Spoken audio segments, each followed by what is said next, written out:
It's a beautiful spring morning here in the Lake District, and we're about to walk from White Moss Walks car park through to Rydal Caves. Let's go. Reasons to get to White Moss Walks car park fairly early. This is just after 11 AM. As you can see, it's already very busy. Parking is priced at £5 for the first 2 hours and then £2.20 for every hour after that. If you need a toilet before you walk, there's a toilet block just off the car park. However, when we visited, it was locked. The walk starts flat as the path follows the River Rothay. There's often a coffee van at the start of the walk where you can grab a drink and some treats. This is a perfect fuel for your walk, but just make sure that you take your rubbish home with you. Some pre-walk fuel. Got myself an M&M cake bar and a mocha. It's nice and chewy. And it's got the crunch for the M&Ms too. Thankfully we're going to Rydal Caves, which is saying it's 3/4 of a mile from here, and we're not going to Ambleside via the coffin route, which doesn't sound very glamorous. What are your thoughts on your millionaire shortcake, Danny? Banging. Banging. Yeah. Is it caramelly, gooey? Good mix of crisp and gooey. A lot of caramel, so you know, not stingy on the portions. That's good. Oh, look at that bite shot. Oh. Got a bit of drag from the caramel there as well. Lovely. After crossing the river, you make a slight climb as you wind through some woodlands.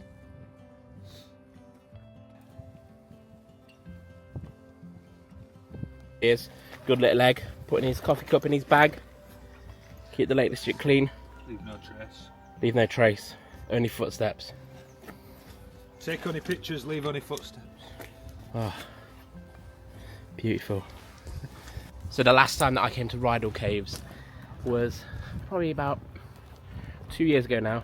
It was April, it was wet, it was cold, and it was the first stop of a 2-day trip to the Lake District. And I was in the caves, and as you'll see soon, the caves have stepping stones in. So yeah, I stepped along, got in, okay, and then on the way back, I was waiting for someone to cross one of the stepping stones, and I politely stepped slightly out of the way to let them through, and I fell in. So yeah, that was it.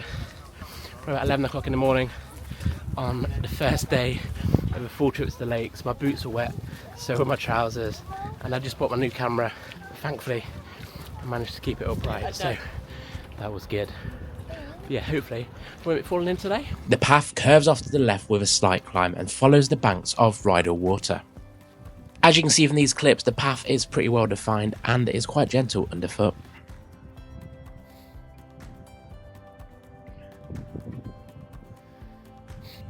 After about 30 minutes of walking, you'll reach the first cave. This is the famous one with the stepping stones within it.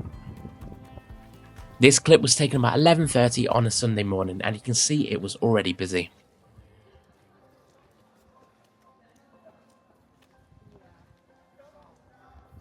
I was shocked by the lady doing it in heels. It was clearly for some kind of Instagram shot. Secretly, I really wanted to fall in, as when I fell in, I was wearing walking boots. I've let Danny go in this time because I've still got PTSD from falling in last time. On a previous visit to the lakes, Danny had found another cave directly below the one with the stepping stones that was completely empty. So we headed downhill and had a cheeky look. So this cave is less than 100 meters lower than Rydal Caves, and just look at the difference. There's nobody here. Let's go for a look inside. From the path, you have to lower yourself slightly. You walk across a bit of a bowl, and then there's a slight scramble up into the mouth of the cave. Slate lines the floor of the cave, and you can see where they would have mined into the sides of the rock face. If you want to delve a little bit deeper into the cave, you'll definitely need a torch, as some of the tunnels are pitch black, as you can see here.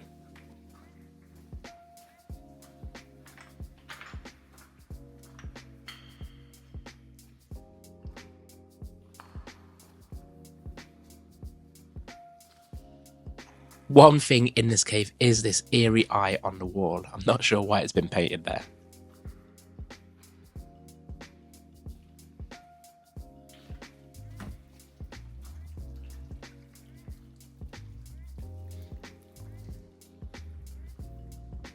Gonna start making our way back to the car now. We've been walking for 65 minutes from the car park. That includes stopping for coffee and cake, having a quick look at Rydal, and then going into that more quiet cave as well. We made our way back uphill towards the first cave, and as you can see, it was still pretty crowded in comparison to the second one.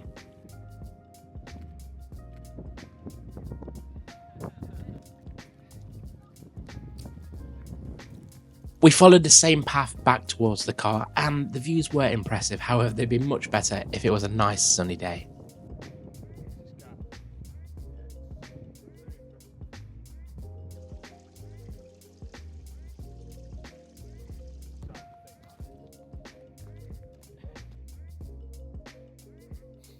On our way through the woodlands, we were joined by this cute sheepdog.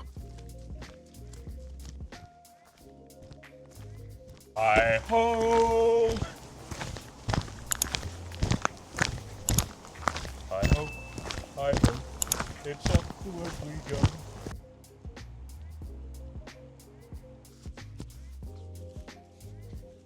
Just got back to the car now. It's taken us 2 hours and 43 minutes, but we were stopping and taking photos along the way, and we did get coffee and cake. It's about 2.4 miles to do the loop up to Rydal Caves and to the other little cave that we went into, and it's not too bad for hiking. You'll need a general fairly good level of fitness, but I've seen young kids doing it at 4 or 5 years old, so yeah, taking on that, it's not too difficult. If you enjoyed this video, don't forget to like and subscribe to NottsNomad. I'll see you on the next video.